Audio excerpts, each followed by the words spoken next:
প্ৰেক্ষাগৃহৰ ভিতৰলৈ আহক আমি আমাৰ অনুষ্ঠানৰ মাজলৈ আগবাঢ়ি যাওঁ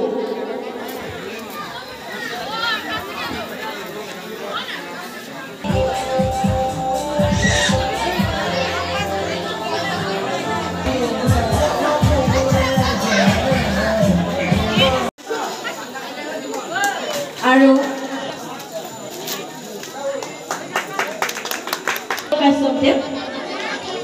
সকলোৱে মংগল ধ্বনিৰে আহ্বান জনাব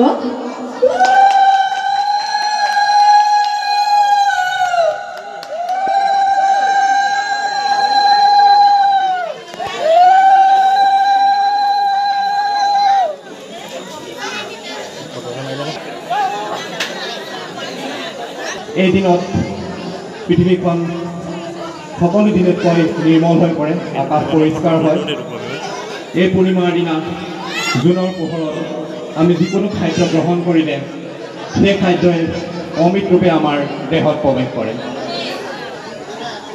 আজি এই পবিত্ৰ দিনত আমাৰ দক্ষিণ দলদলীয়া গাঁৱৰ কণ কণ মইনাহঁতে এখনি নাট অনুষ্ঠিত কৰিবলৈ লৈছে আপোনালোকে তেওঁ মৃত্যুত শোকস্তব্ধ গতিকে আহক আজি আমি সেই শিল্পীজনৰ স্মৃতি হিচাপে এই কণ কণ মইনাহঁতে কৰিবলৈ লোৱা এই নাটখনি মহাপুৰীয়া নাটখিনি উপভোগ কৰোঁ সকলোৱে এই নাটখনি সুন্দৰকৈ উপভোগ কৰি আনন্দ লাভ কৰিব বুলি মই আশাবাদী শেষত পুনৰবাৰ আৰু সকলো ভাৱৰীয়া পৰিচালনা সমিতি লগতে সকলো ভক্তপ্ৰাণ ৰাইজক শুভেচ্ছা জনাই মোৰ বক্তব্য ইমানতে সামৰণি মাৰিছোঁ ধন্যবাদ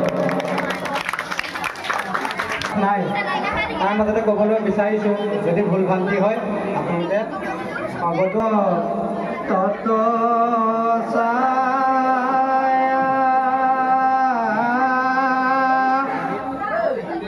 উধাৰি আনিলা ও ভকতৰ কায়া ও তেনে ভকতৰ চৰণে ললো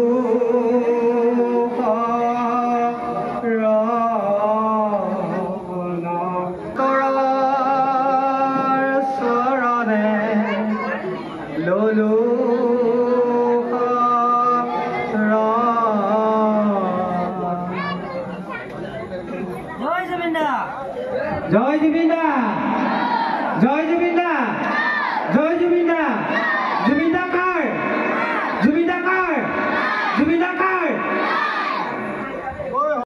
শুভাৰম্ভ কাৰ্যসূচীলৈ আগবাঢ়িছোঁ আমাৰ মাজত এয়া উজ্জ্বল কাশ্যপদেৱ সকলোৱে মংগল ধ্বনিৰে আহ্বান জনাব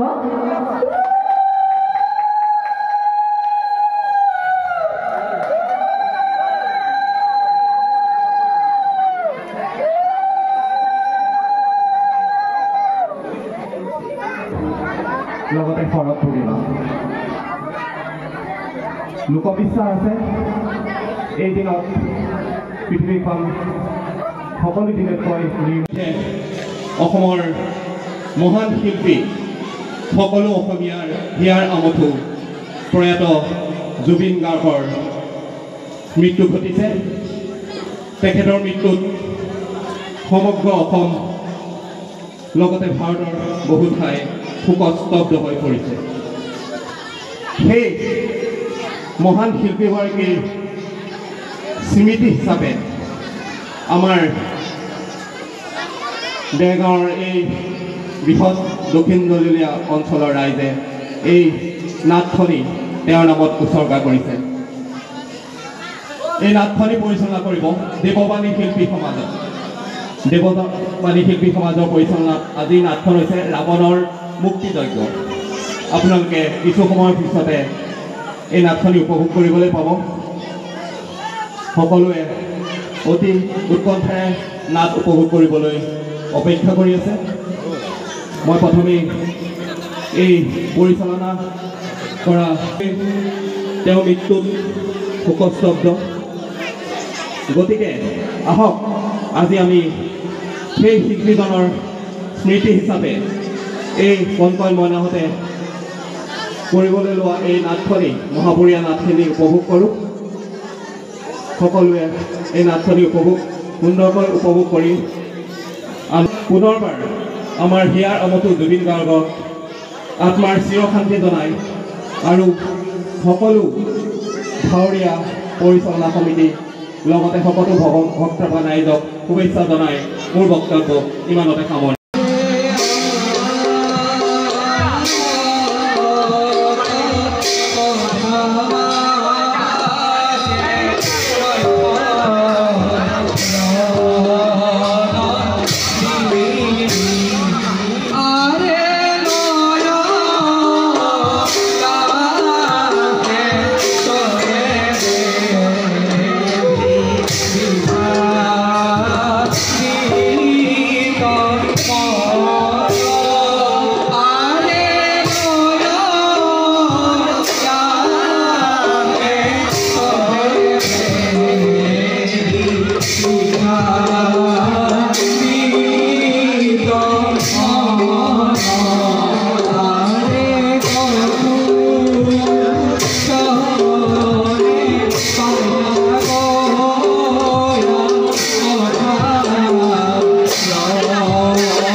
সহিতে সকলো প্ৰেক্ষাগৃহৰ ভিতৰলৈ আহক, আমি আমাৰ অনুষ্ঠানৰ মাজলৈ আগবাঢ়ি যাওঁ।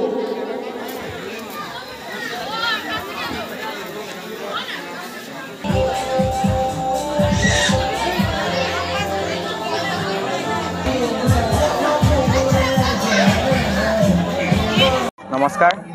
দেৱবাণী শিল্পী সমাজ এতিয়া আমাৰ নতুন দল, বেছি দিন হোৱা নাই দলটো খোলাৰ। তাতে আমি লক্ষী পূজাৰ উপলক্ষে আৰু আমাৰ প্ৰাণৰ শিল্পী হিয়াৰ আমঠু জুবিন গাৰ্গৰ স্মৃতিত এখনি মহাপৰীক্ষা নাট আমি মঞ্চস্থ কৰিম। নাটভাগী ৰাৱণৰ মুক্তিযজ্ঞ। আৰু দিনৰ ভাগত আমাৰ নাম প্ৰসংগ হৈ গ'ল। দিনৰ গোটেই কাৰ্যসূচীখিনি বহুত ভালকৈ হৈ গ'ল আৰু নিশালেও যাতে ভালকৈ হওক সেয়া আশা কৰিছোঁ। দেৱবাণী শিল্পী সমাজৰ দ্বাৰা লক্ষী পূজাৰ উপলক্ষে আৰু আমাৰ হিয়াৰ আমঠু জুবিন গাৰ্গৰ স্মৃতিত এখনি মহাপুৰুষীয়া নাট ৰাৱণৰ মুক্তিযজ্ঞ মঞ্চস্থ কৰা হৈছে আৰু আমাৰ দিনৰ ভাগত নাম প্ৰসংগ হৈছে আৰু ৰাতি ভাগলৈ ভাওনাখন সুকলে যাতে পাৰ হৈ যাব লাগে সেয়ে কামনা কৰিছোঁ। ভাওনা মানে আজি লক্ষী পূজাৰ সমীপে ভাওনাখন উদযাপন কৰা হৈছে আৰু লগতে জুবিন দাও আমাৰ মাজত নাইকিয়া, তো জুবিন দাৰো আত্মাৰ সদগতিৰ কাৰণে বিশ্বব্যাপী শান্তিৰ বাবে লক্ষী পূজাৰ লগতে ভাওনাখন উদযাপন কৰা হৈছে আৰু আমি সকলোৱে আশা কৰোঁ জুবিন দা যেতিয়া আছে ভালদৰে থাকক, তেওঁৰ ওপৰত ৰাখি আমি ভাওনা উদযাপন কৰিছোঁ। তেওঁকে লক্ষ্য কৰি তেওঁৰ আত্মাই সদগতি লাভ কৰিব লাগে আৰু বিশ্ব শান্তিৰ বাবেও সহায় হ'ব। ধন্যবাদ। সংলাপ তোমাৰ অশান্তিৰ কাৰণ ব্যক্ত কৰা দাদা, তাক আঁতৰ কৰাৰ উপায় নিশ্চয় ওলাব। মানে দাদা ৰাম আৰু আছে এনেকৈ বচন আপোনাৰ বহুতখিনি আছে। নমস্কাৰ, মই ৰাম চৰিত্ৰত অভিনয় কৰিছোঁ। বাকী আজি বহুতেই ভাল লাগিছে আৰু ৰাম চৰিত্ৰত অভিনয় কৰিব পাই। নমস্কাৰ, আজি এই আমাৰ কণ শিল্পীসকলৰ তেওঁলোকৰ এটা অনুষ্ঠান তেওঁলোকে গঢ় দিলে। আজি অলপ দিন হৈছে, তেওঁলোকে জুলাই মাহত কৰ্মশালা হ'ল। সেই কৰ্মশালাৰ পাছতে তেওঁলোকে দেৱবাণী শিল্পী সমাজ বুলি এটি অনুষ্ঠান গঢ় দি উঠিলে আৰু আজি লক্ষী পূজা উপলক্ষে আৰু আমাৰ মৰমৰ শিল্পী হিয়াৰ আমঠু জুবিন গাৰ্গৰ সোঁৱৰণত তেওঁলোকে এখনি মহাপুৰুষীয়া নাটৰ আয়োজন কৰিছে। সকলো ন-শিকাৰু গায়ন বায়নৰ পৰা আৰম্ভ কৰি ভাৱৰীয়া সকলো ন-শিকাৰু, গতিকে তেওঁলোকৰ এই অনুষ্ঠানটোত মই নিজেও অংশীদাৰ হ'বলৈ পাই বৰ ভাল পাইছোঁ। আৰু মোৰ লগত এয়া আমাৰ ৱাৰ্ড সদস্য মোৰ ভাইটি উজ্জ্বলো আছে। গতিকে আমি সকলোখিনিয়ে তেওঁলোকক যিমান পাৰোঁ সহায় আশ্বাস আগবঢ়াই তেওঁলোকৰ অনুষ্ঠানটো আগবাঢ়ি যাবলৈ আমি যথেষ্টখিনি চেষ্টা কৰিছোঁ আৰু সকলোৰে পৰা আমি আশীৰ্বাদ বিচাৰিছোঁ যাতে তেওঁলোকে তেওঁলোকৰ লক্ষ্যত উপনীত হ'ব পাৰে। এয়া তেওঁলোকৰ প্ৰথম অনুভৱ, প্ৰথম পদক্ষেপ।